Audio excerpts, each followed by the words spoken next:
Welcome, ladies and gentlemen, to the Coin Republic podcast. My name is Shora Bhattacharya. We have interviewed a lot of C suite level guys representing Web3 companies who talk about layer two, who talk about DeFi protocols, liquidity protocols. But today we are going to continue that discussion with a company called Nimbora. What they do, they will give you heavy discounts and save you a lot of money in terms of your layer two solutions. You can now interact your layer ones with layer two with fractions of cost, as well as 10 times, save 10 times on gas fee. That's what they claim. I'm not the perfect person to give you all the technical nitty-gritties over there. That's why we're going to attack that in a question and answer format. I have the CEO of Nimbora, Mr. Eddie Shinovic, with me. I'm sorry I butchered your name, Mr. Shinovic. No worries, all good, all good. Yeah, thanks for having me. Pleasure being here. Yeah, it's like we met before. So Feels like that. Feels like that. Yeah. feels like that. Yeah. So right off the bat, where you calling from? Where you at the moment? So yeah, currently in Croatia, like a bit sunny Croatia, so it's fine. Like it's a bit cold, but yeah, looking forward to the better weather like soonish. So yeah. And you? Fantastic. Well, yeah, it's looking forward to the bull market, if I may say. The winter has Oh, been very yeah. cold. Yes. So, I want to start with your inspiration behind Nimbora and what does it stand for? What is its mission? If you would like to shed some light on that. Absolutely. So like let's start from a problem basically. Like currently we've seen in the bear market even on Ethereum we have L1 DeFi ecosystem which is mature, survived all the hurdles, nuisances, even attacks from the US government and so on. So we can say that one of the first product market fits of Ethereum is its DeFi ecosystem. So the main Mm, issue with that obviously is high gas fees. So like currently, as we can see also, like we are like over 100 GWI in price basically of mainnet, which means that for simple interactions, you have to pay 20, 30, $50 in gas fees, which not a lot of people can do. So the what naturally happened kind of last bull market and so on, a lot of L2s got spinned out, a lot of users moved there because they were priced out. And one of the things on those L2s is, well, DeFi systems and products are not really mature. So how can we kind of bring to the best of two together? Can we get L1 DeFi protocols at a fraction of the cost on L2, but still fully self-custodial with account abstraction wallet and so on? Well, that's what Nibora is about. mm. So how does a common user interact with the liquidity through Nimbora? And is Sure. there any additional benefits while using liquidity through Nimbora? So yeah, for example, in Liquidity case, like Liquidity is one of the most decentralized stablecoin on Ethereum ecosystem. How do you borrow basically a USD token, which is like dollar denominated stablecoin is you deposit some ETH and then you borrow against that. The main issue on mainnet is first you have to have around $2,000 to do this, to open your throw and do it, and then it costs you around $40 to borrow it. Well, it's not for everybody, it's mostly for whales. So how can we bring this experience but remove those friction points like $2,000 and 40 like dollars for paying the gas fees? How can we do it? Well, let's create a communal throw so multiple users can join it, and then we aggregate user intents on L2, in this case Starknet. Let's say like 10 of us want to borrow this. Well, we only have, I don't know, $50 that we want to kind of borrow against and so on. So what we do, we aggregate all that $50 like 10 of us, which means we have $500. Then we pull that assets to L1 via the canonical bridge, deposit it into Trove, borrow LUSD and give it to the users. So what happens in that case is $40 that you need to pay for the whole thing gets spread across those users. So if we had 10 users, it would be $4.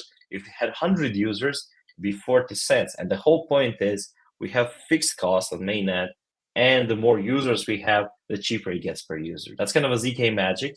And that's why Mm. this is so revolutionary and different from anything else. Because usually, the more you use the chain and the product, the more expensive it gets.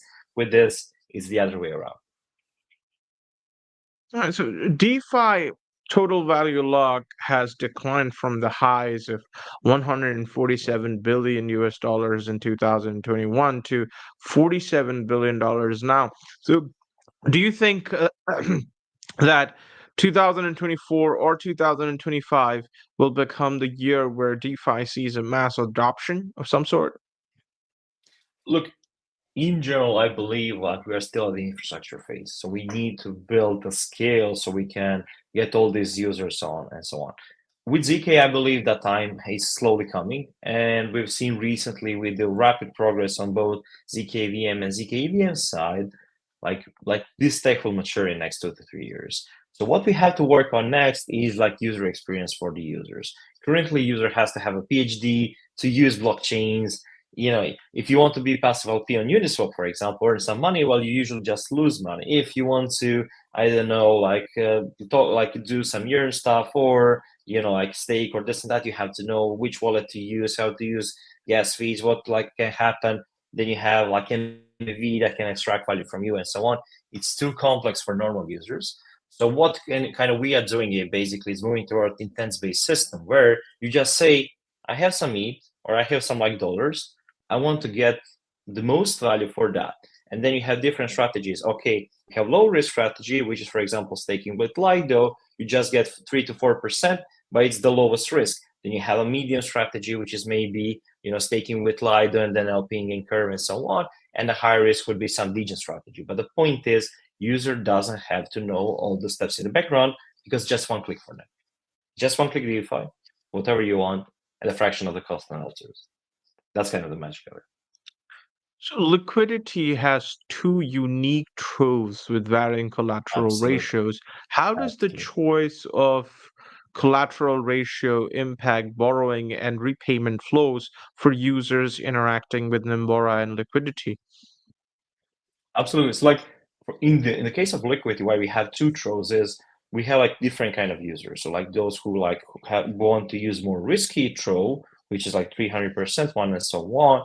But on the that hand, basically it's more like capital efficient because you can get more LUSD per your ETH. And the other option, which is safer, which is around 500%, which you get basically less LUSD for the ETH, but also you're much safer that you won't get liquidated on mainnet and those kind of things. So like on that front, it depends what you want. Are you more like risky prone user or less risky prone user? And then depending on that, you can choose one or the other.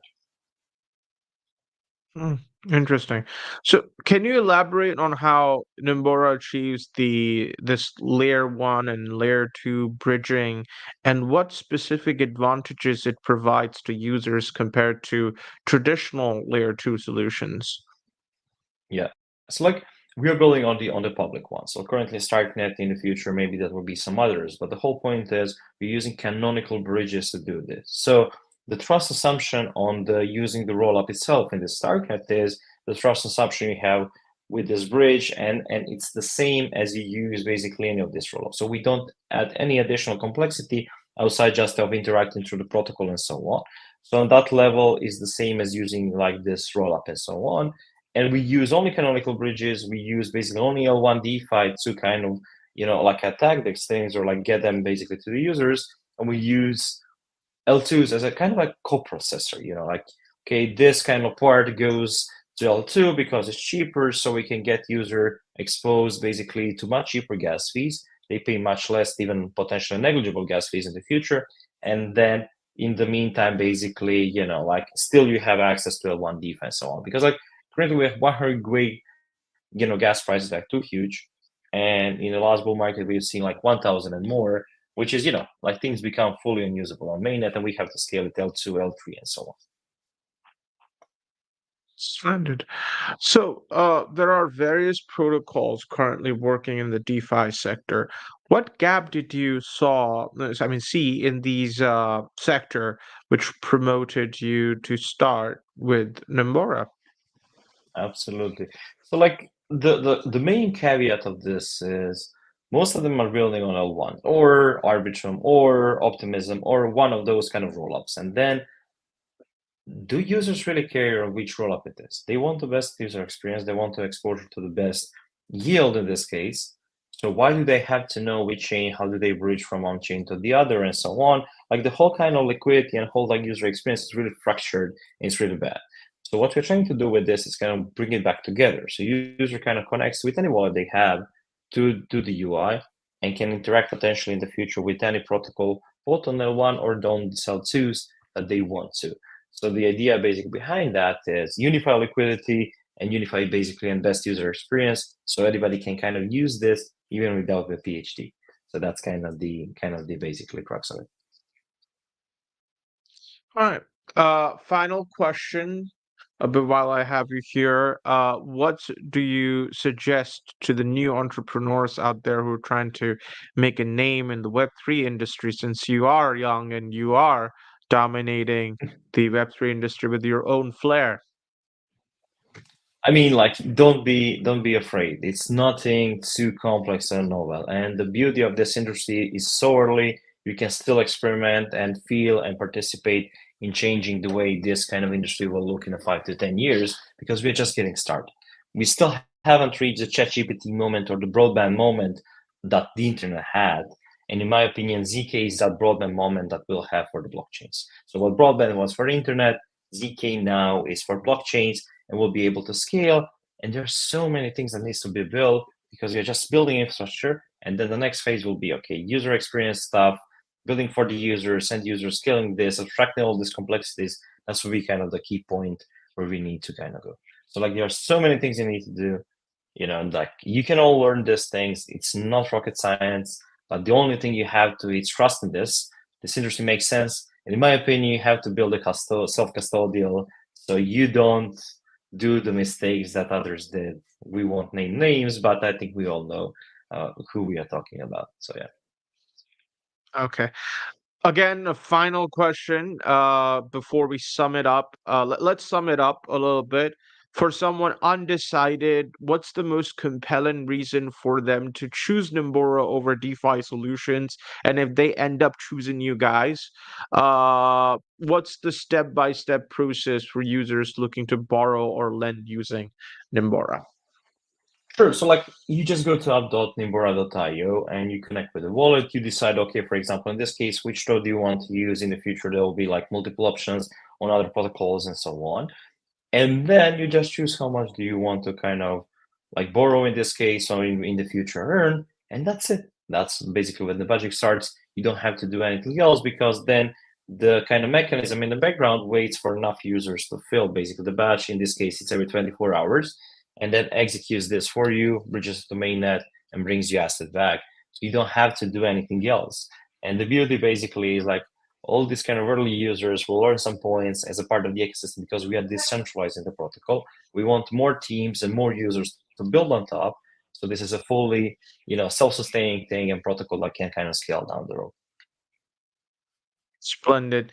It's an honor to have you on the show, Eddie. I hope we're going to stay in touch. I wish you all the best, and we're definitely going to keep a close eye on you guys and cover you guys step by step. Thank you for coming here. Awesome. Thanks for having me. It was a pleasure. Have a nice day. Just a second. You have to stay. Sure. Just a second.